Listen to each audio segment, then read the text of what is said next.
collector. What is the meaning of this? That the church is the final authority when it comes to interpretation. Hindi individual ng tao, kundi church. Anong church ito? This is the Catholic Church. Tinatawag sa pangalan na Iglesia ni Cristo, Romans chapter 16, verse 16. Pero, yung iglesia na yan ay sa Roma. Anong iglesia na yan sa Roma? That is the Catholic Church. So, Saint John, writer ng Revelation, was buried in Ephesus. What is that place wherein Saint John is buried now? That is the place of the Catholic Church. Si Peter, Saint Peter, who is the writer of the two letters here in the New Testament, was buried in Rome. That's why, where is that place now? That is the Basilica of Saint Peter in Rome. Therefore, the apostles were Catholic. So sabihin mo, you cannot read from the Bible the word Catholic. But let me read to you a Greek translation of the Bible. No? Kasi yung Bible kasi, original language niya hindi Filipino, hindi Tagalog, hindi naman Espanyol. Ang original version niya ay Greek. Sa Luke chapter 4, verse 14. Tai hopes trifen po Jesus en te dunani to numatos esten Galilean tai teme is lete Katholos. So, narinig niyo mga kapatid, Katholos tes Iri guru eri auto. Ang translation niya ay ganito. And Jesus returned in the power of the Spirit into the Galilee and reported and went out to the whole surrounding region about him. So the word Catholos, or in other words Catholicos, can be inferred from that statement. Sa Matthew chapter 28 verses 19 to 20, sinasabi ni Jesus Christ, make disciples of all nations, baptizing the name of the Father and of the Son and of the Holy Spirit, is them to observe everything that I have commanded you, and lo, I will be with you until the end of the world. So, everything, all these things, it refers to the universality of the church. Last 1 minute. Ito ang katunayan sa history, no? Ang Anglican Church was founded in 1534, Assemblies of God founded in 1914, Iglesia ni Cristo 1914, Baptist Church founded by John Smith in 1609, even the Church of God by Brother Nicolas Perez was founded in 1925. Ay itong ang dating daan was founded in 1975. No? So may kaguluhan pa dyan si Libita Gubulan at si kapatid ng Eli Soriano. But the fact is, historically speaking, nalalaman natin na ang dating daan ay nagsimula after 1975. No? Nagsimula sa founder ng Church of God, na si Nicolas Perez. In other words, let me conclude this. The Bible... Time is up. Okay. Naubos na po ang 30 minutes na unang tindig ni Brother Ray. 10 minutes. 10 minutes na unang tindig ni Brother Ray. At ngayon po naman ay siyempre, si Brother Eli naman sa kanyang first stand sa negative side. Ang paksa po natin, nawala. Ang paksa natin, pinag-uusapan po ang... pinagagalingan daw po ng mga otoridad ng kaligtasan ay ang Biblia, ang mga apostolic tradition, at ang Katoliko o ang Iglesia Katolika ayon sa Biblia. Yan po ang paksa na inilahad ni Ginoong Ray, tila isang defensor Katoliko. Sa pagkakataon pong ito, si Brother Eli po. Alam nyo mga kababayan, I'm sorry na ang isang profesor sa isang ginagalang na pamantasan ay marinig ko nagsasalita ng hindi niya naiintindihan. No? Unang-una, sinabi niya na ang kanyang tema, resolve that the authority for salvation is, ba't ba inaalis yung ating dyan? For salvation are the Bible, Apostolic tradition, and the Catholic Church according to the Bible. Now, let us see if this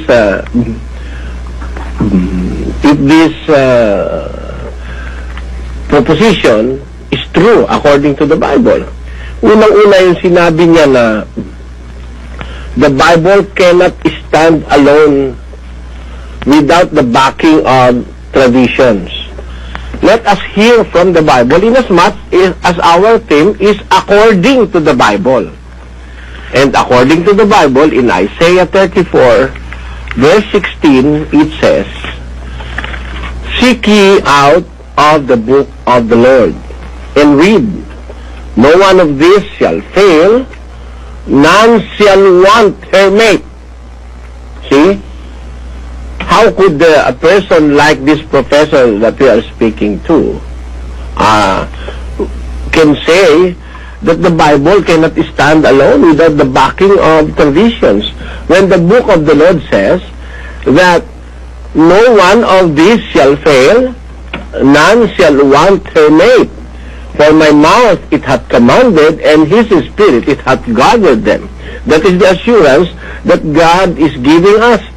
Ang Biblia raw hindi makakatayong mag-isa, maliban na lang na i-back up ng apostolic tradition at saka ng Catholic Church. Yan po ay malaking kasinungalingan. Ang Biblia po'y kumpleto kung ang pag-uusapan ay yung pag-uusap sa kaligtasan. Ang katunayan, hindi po sinabi ni Pablo rito na ang pag-asa natin ay nasa Catholic Church or nasa ano pa mang ibang tradisyon, kundi ang sabi ni St. Paul dito sa 15:4 of the book of Romans, ganito po nakasulat: "Sapagkat ang anumang bagay na isinulat ng una, nakasulat dahil sa ikatututo natin upang sa pamamagitan ng pagtitiis at pag-aliw ng mga kasulatan ay magkaroon tayo ng pag-asa. The comfort of the scriptures we might have hope according to the Bible." Therefore, our hope for salvation lies solely in the scriptures. Walang sinasabi si Pablo na the Bible cannot stand alone. Yung ginagamit niyang verse sa 2:15 of the book of 2 Thessalonians ay hindi niya naiintindihan. Pakinggan niyo, babasahin natin ang 2 Thessalonians 2:15. "Therefore, brethren, stand fast and hold the traditions which ye have been taught, whether by word or oral speaking, or our epistle." Meaning, yung sinasabi niyang written tradition and oral tradition, hindi po hindi po ang ibig sabihin niyan merong nakaligtaang isulat sa Biblia. Sinabi yan ni St. Paul nung hindi pa naisusulat lahat ng mga sulat sa Biblia. Kaya, meron pa noong by word or our epistle, because they are preaching the word orally during the time of the apostles. But there was an appointed time that these preachings or these traditions must be written. That's why, according to John himself, in 1 John chapter 1, isinulat nila ang mga aral na ito na walang kulang at walang labis. Sinasabi po yan dito sa 1 John chapter 1 verses 3 and 4. "Yaong aming nakita at narinig ay siya rin naming ibinabalita sa inyo, upang kayo naman ay magkaroon ng pakikisama sa amin. Oo, tayo may pakikisama sa Ama at sa kanyang anak na si Jesucristo. At ang mga bagay na ito ay aming isinusulat upang ang ating kagalakan ay malubos." Therefore, ang kalubusan ng kagalakan o kaligtasan nasa sulat na. Isinulat na nga nila. Ang katunayan, sabi po ni San Lucas, pakinggan nyo ho, sa Lucas 1:1, ganito ang ating mababasa. Dito ba, meron pang hindi nakasulat? 1:1.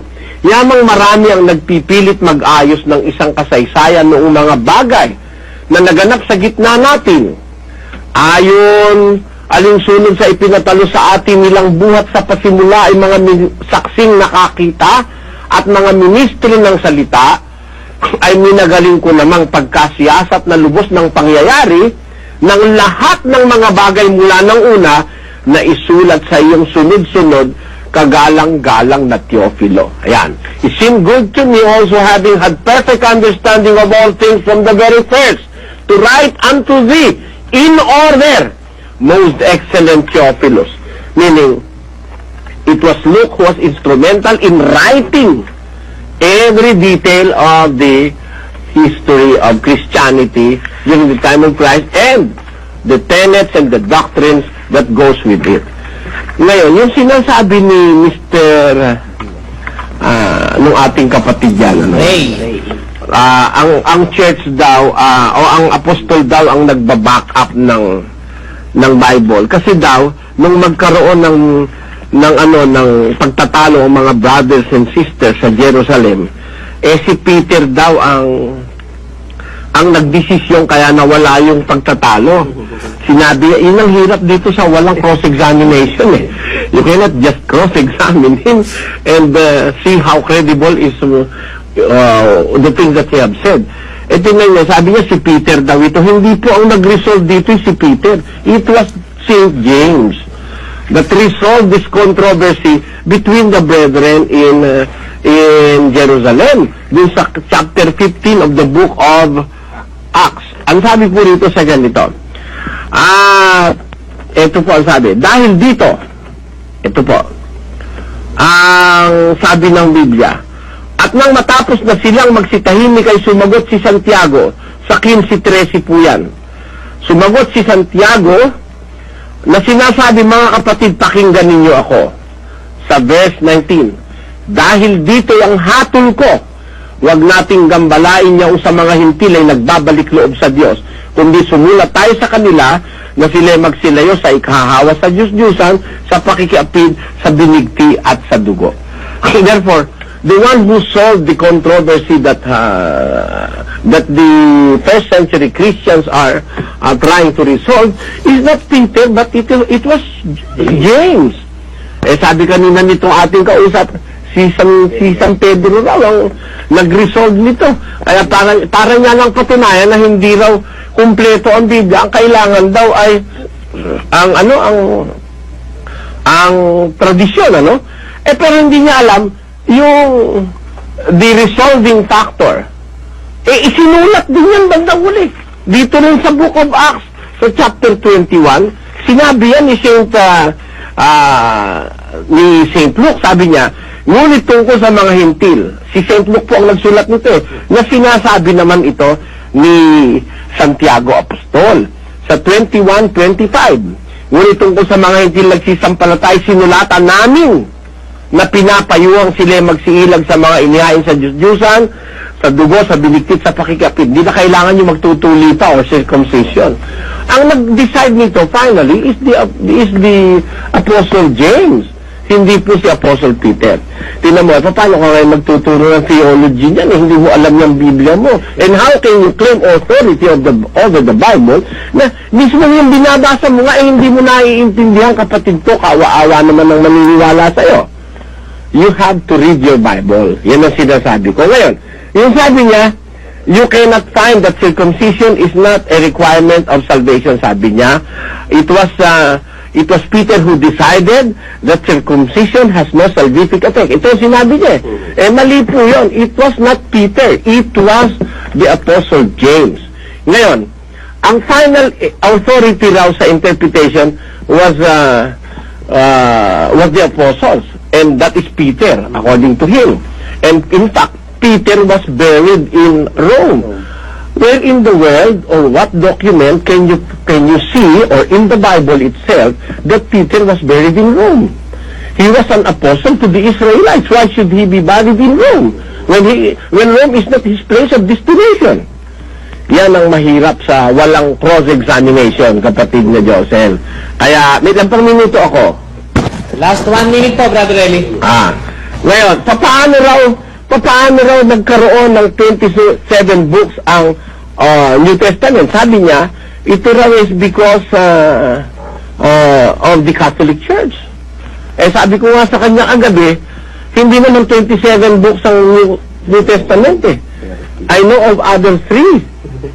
Pinasa ko na sa kanya ang batayan kagabi sa 1 Corinthians chapter 5 verse 9. Before this letter to the 1 Corinthians, according to the Catholic Church, this is the 1 Corinthians. They are wrong because there was a previous epistle that was written to the Corinthians before he wrote this present epistle. If you are going to read 1 Corinthians chapter 5 verse 9, sa English, ay ganito nakasulat, I wrote unto you in an epistle not to company with fornicators. There was a written epistle before this another epistle was written by Paul. Therefore, if you are the authority in compiling the Bible, where did you put 1 Corinthians? Really, this is 2 Corinthians. And the 1 Corinthians was the one written by Paul previous to this 1 Corinthians, as the Catholics claim. If you are claiming authority over the compilation of the Bible, where did you place that first book of Paul? Are you... Am I true? Kinakalabit na ako. Sige, mamaya na lang ulit. Brother Danny? Opo. Ayan, at yun po ang kabuuan ng 10 minutong unang tindig ni Brother Eli sa proposyong nakalatag sa ating pakikinig at panonood sa gabing ito. Patutunayan ng Ginoong Ray Intila na ang Iglesia Katolika, ang Biblia at mga Katolikong tradisyon ang otoridad ng kaligtasan ayon sa Biblia para sa mga nakikinig naman po sa atin sa mga remote areas. At ngayon po, sa ikalawang pagtayo, ibinabalik po naman namin sa inyo si Brother Ray Intila, isang Katoliko na defensor. Brother Ray? Thank you sa peaceful nating dialogue, Brother Eli. I have seen the debate before with Mr. Castillo, so sigawan yun, so I don't like it. So, peaceful nga. Concerning the verses that you pointed out, gusto ko rin ibigay yung aking pangangahulugan at saka interpretation ng church na aking pinanindigan. Sa Isaiah 34:16, sinasabi dito, look in the book of the Lord and read. No one of these shall be lacking, for the mouth of the Lord has ordered it, and his spirit shall gather them there. You are saying that this book is complete, so there was no need for tradition and also magisterium. Look, ito ang sinasabi dito sa Isaiah. Book. Ano itong book na ito? This is the Old Testament. Kung sasabihin mo walang tradition yan, tatanungin, kung tatanungin ba, halimbawa, kung tatanungin ka, wala naman tayong cross-examination dito, so mas maigi, paano naisulat ni Moses yung mga aklat kung walang tradition yun? Si Abraham, ipinanganak niya si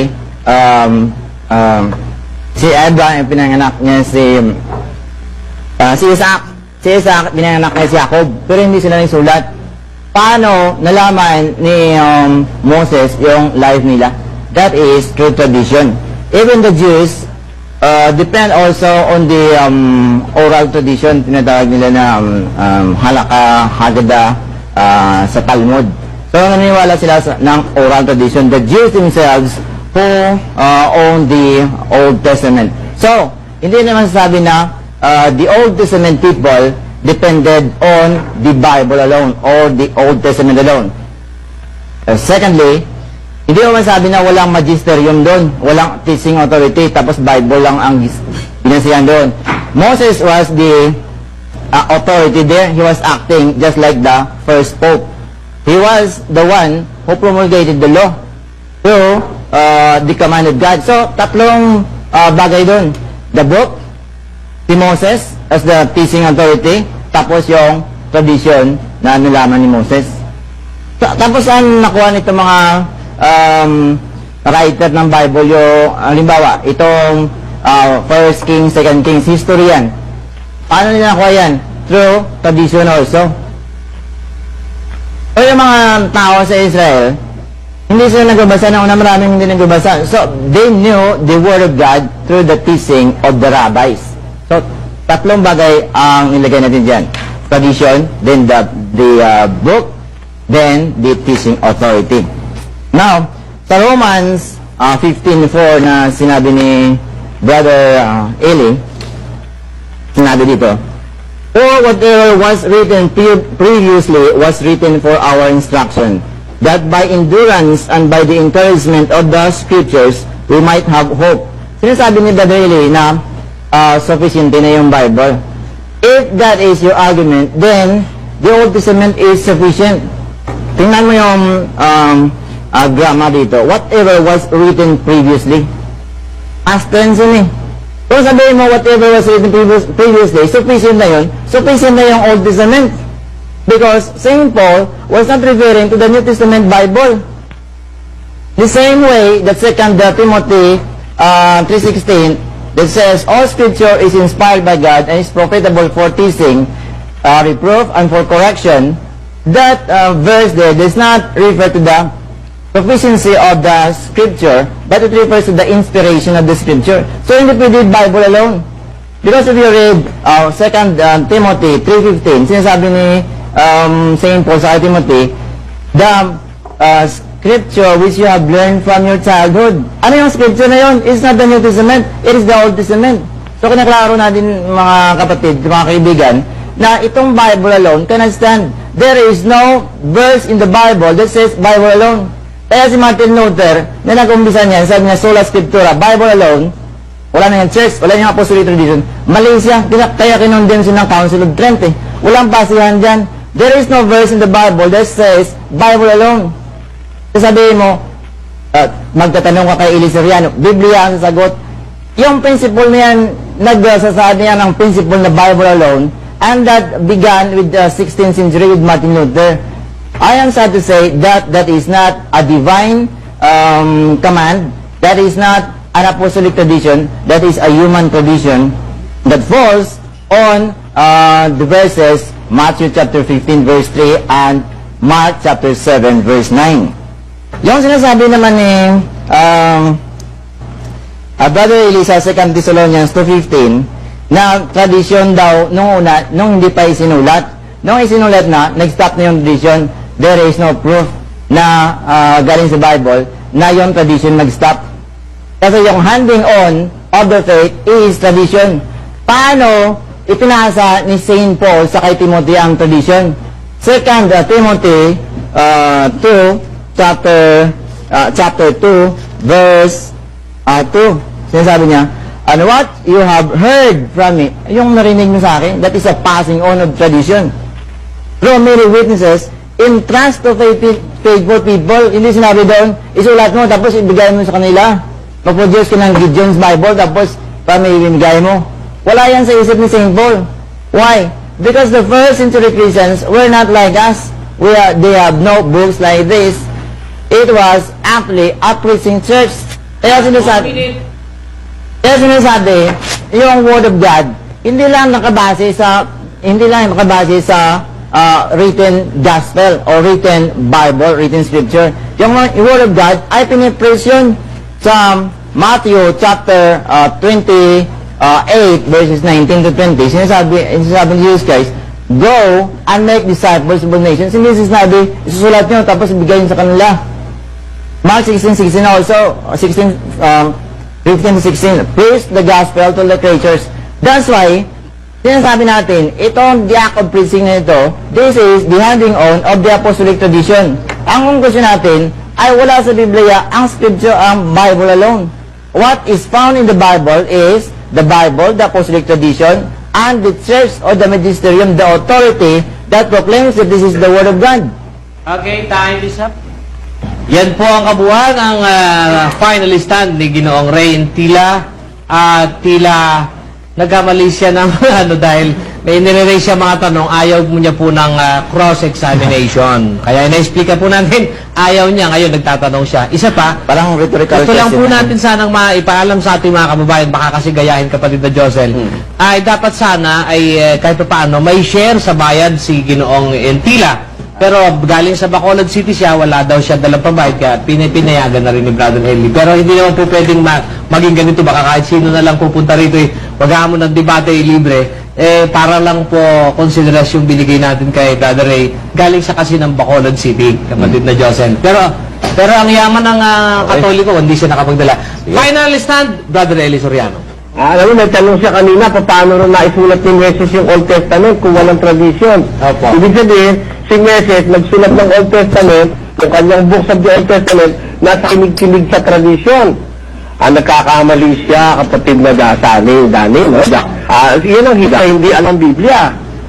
Dahil, tradisyon, alam ba? Biro mo, nagsasalita ka against the Bible. Biro mo, saan kinuha ni Moses sa tradisyon? Paano isusulat ni Moses sa tradisyon? Sino ang magsasabi kay Moses nang dalangin ng Diyos ang lupa, wala siyang anyo at walang laman? Sinong tao magsasabi sa inyo sa tradisyon? Anong katangahan na sinasabi mo na yan? Sa tradisyon ng galing yung sinulat ni Moses. Wala naman tao pa nun. Sino magtatradisyon kay Moses noon? Para sabihin niya, nung umpisa, walang liwanag, wala pang ang kadiliman. Basahin nga natin yung uno-uno ng Genesis na sinulat ni Moses. Nang pasimula nilikha ng Diyos ang langit at ang lupa. At ang lupa ay walang laman at walang anyo. At ang kadiliman ay sumasa ibabaw ng kalaliman at Espiritu ng Diyos sumasa ibabaw ng tubig. Para sa kanya pala, kaya nalaman ni Moses yan sa tradisyon. Paano nalaman ni Moses sa tradisyon? Wala pang tao nun. Ikaw ba wala sa sarili o naiibang ka ba, kapatid na intila? Ngayon, sasabihin ko sa'yo, kung bakit naisulat ni Moses yan, ano? Ito, hindi sa tradisyon sinulat ni Moses yan. Pakilagay sa screen. Ang bilang, Kapitulo 12, ito ang sabi ng Diyos sa kay Miriam at kay Aaron. Ito. Ang sabi niya ganito, sa 12 at 6, at kanyang sinabi, dingginin niyo ngayon ang aking salita. Kung mayroon sa gitna ninyo na isang propeta, akong Panginoon ay pakikilala sa kanya sa pangitain, nakakausapin ko siya sa panaginip. Sa aking lingkod na si Moses ay hindi gayon. Siya ay tapat sa aking buong buhay. Sa kanya'y makikipag-usap ako ng bibig sa bibig, ng maliwanag at hindi malabong salitaan.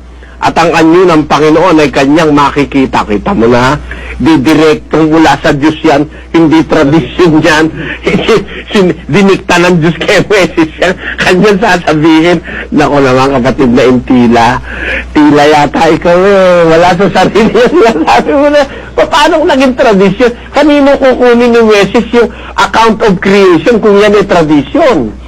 Palagay ko kapatid na intila, ikaw wala sa sarili dyan sa sinasabi mo na yan. Ngayon, yung sinabi mo kanina, no? Sabi ni Martin Luther, without the Catholic Church, we have no Bible. Saang libro yun? Saan mo nabasa yun? Ganun ba ka-faithful si Martin Luther sa Catholic Church? O siya nga ang unang-unang lumaban sa Catholic Church, kaya niyo siya itiniwalag dahil naniniwala siya sa Bible, hindi sa tradisyon. Ikaw ang may sabi, hindi siya naniniwala sa tradisyon at saka sa Catholic Church, kaya nga itiniwalag niyo siya. Ngayon, ano ibig kong ipunto rito? I'm very sorry that this discussion ay walang cross-examination kasi I have to ask to cross our friend here. Kaya lang, wala tayong panahon para siya i-cross sa kanyang mga pinagsasabi. Ang final authority raw sa interpretation ay si Peter. Ang ginamit niyang batayan, yung 15:15 ng Matthew. Pakilagay nga yung 15:15 ng Matthew sa screen, mga kapatid.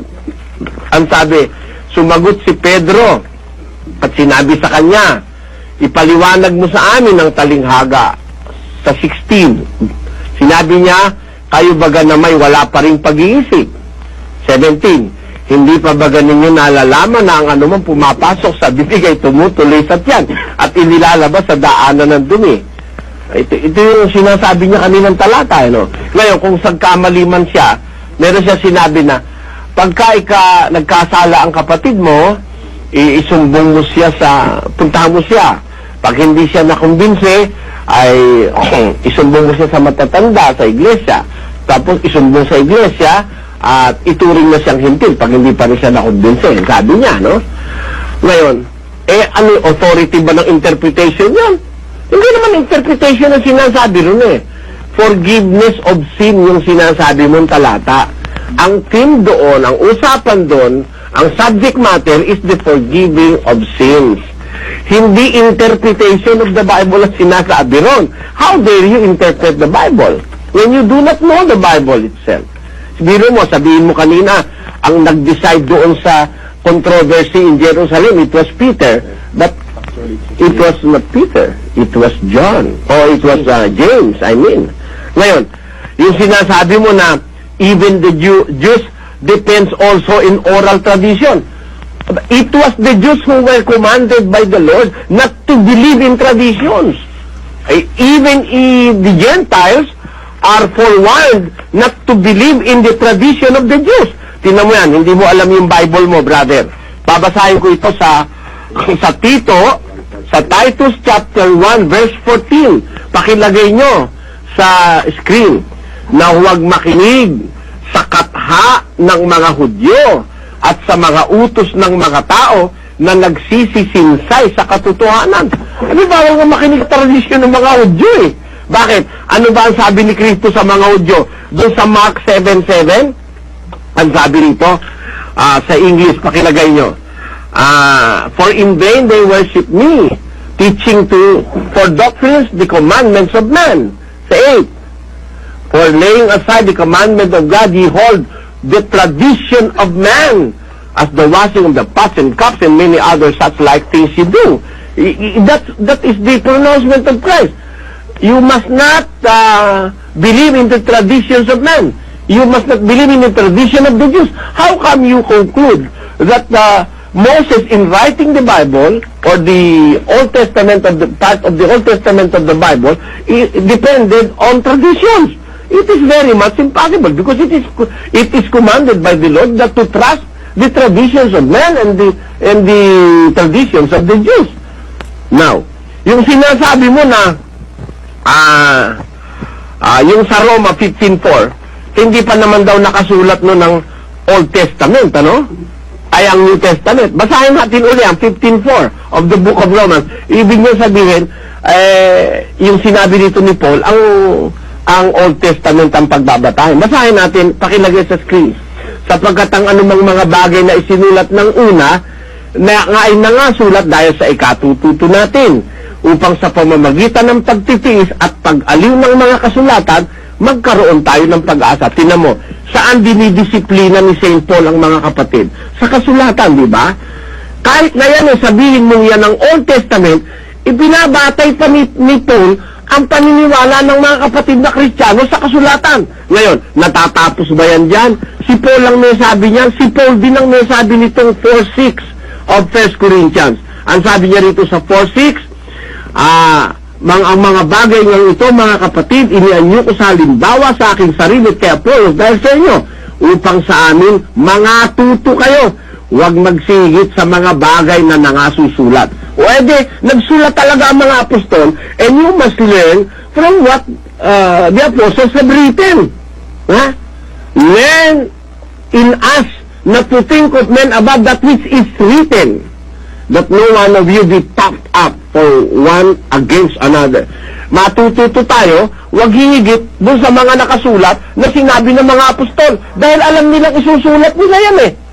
O sasabihin mo ba dyan, hindi kasama ang New Testament? Kasama dyan. Yung sinasabi ni St. Paul kay Timothy na all scriptures inspired of God includes the Old and the New Testament, because there are portions of the New Testament that were written already during the time of Timothy. Ang katunayan nga, yung sinabi mong talata sa 2:2 of 2 Timothy, yung mga bagay na iyong narinig sa akin sa gitna ng maraming saksi, siya mo ring ipagkatiwala sa mga taong tapat na makapagtuturo rin naman sa iba. Ang sabi mo, ito traditional naman. Hindi tradition ito eh. Ito'y narinig niya kay Paul. Narinig niya, aral ito ni Paul. Yung mga aral na sinasabi ni Paul, isinulat lahat ni Paul yun eh. Kaya yun ang magiging guide ni Timothy eh. Pakinggan mo kapatid, hindi mo alam kasi itong talata eh. 14:37 sa sulat ni Paul sa 1 Corinthians. 14:37 of 1 Corinthians in English. Pakilagay sa screen. If any man thinks himself to be a prophet or spiritual, let him acknowledge that the things that I write unto you are the commandments of the Lord. Sa Tagalog, ang sabi, kung iniisip nino man na siya'y propeta o ayon sa Espiritu, kilalanin niya ang mga bagay na isinusulat ko na pawang utos ng Panginoon. Eh, lahat ng utos ng Panginoon sinulat ni Pablo, kaya nga walang kulang ang Biblia eh. Kaya nga bawal dagdagan at bawal bawasan eh. In the book of Revelation, sinabi ni St. John, ang sabi niya, ito sa 22:18, aking sinasaksihan sa bawat taong nakikinig ng hula ng salita ng aklat na ito. Kung sino man ay magdagdag sa mga ito, daragdagan siya ng Diyos ng mga salot na nakasulat sa aklat na ito. Kung sino man ay mag-alis sa mga salita ng aklat ng hulang ito, aalisin ng Diyos ang kanyang bahagi sa punong kain ng buhay at sa bayang banal na nakasulat sa aklat na ito. Therefore, it implies that the Bible is complete. You must not add to it nor deduct anything from it. Kasi it shows completeness of the scriptures as a basis for salvation. Kaya, you must learn not over that which was written according to the Bible. 4:6 of 1 Corinthians, mag-aral kayo sa amin, matuto kayo, huwag higit sa nakasulat. Kaya I stand on that principle that the Bible is sufficient for salvation. Ngayon, you have an assignment, kapatid. Sabi mo kanina, first century Christians have no books like us. Patunayan mo yan sa susunod pag magkikita pa tayo uli. That the first century Christians have no books like us. Mali yan, ha? Sinabi mo na yan. Tapos yung sinabi mo, there is no verse that wherein you can read Bible alone na is sufficient. Yan, sabi mo yan, ha? Tapos sinabi mo, ang nag-resolve ng controversy sa Jerusalem ay si Peter, whereas in the Bible it is James. Yan. Yan eh, dapat i-ano mo yan, kapatid, itutuwid mo yan dahil para wala ka nang maililigaw. Ngayon, yung ginamit mo kanina sa Greek, yung kata at saka holos, pinagsama mo. Magkaibang word yun eh. Hindi naman magkasama yun sa pagkakasalin sa Greek. Yung kata holos na yun para palitawin mong Katoliko. Layo naman nun, kapatid. Magsalita ka naman ng tapat sa bayan. Ayan, Brother Ray. Tayo po ay overtime! So once again, hindi po tayo ng overtime. Inabot po tayo ng oras, Brother Ray. Kayo na po ang magpaalam. Hello? Paalam. Hello? Opo, kayo na po ang magpaalam. Overtime. Akala ko, na po nagpaalam tayo. na ako. Sige, salamat. Sobra na ako ng 2 minuto eh, kapatid na lang. Opo. Salamat po at bukas Salamat po. po. Subaybayan po natin ang pagpapatuloy ng usapan ni Brother Ray. Magandang araw po sa inyo lahat.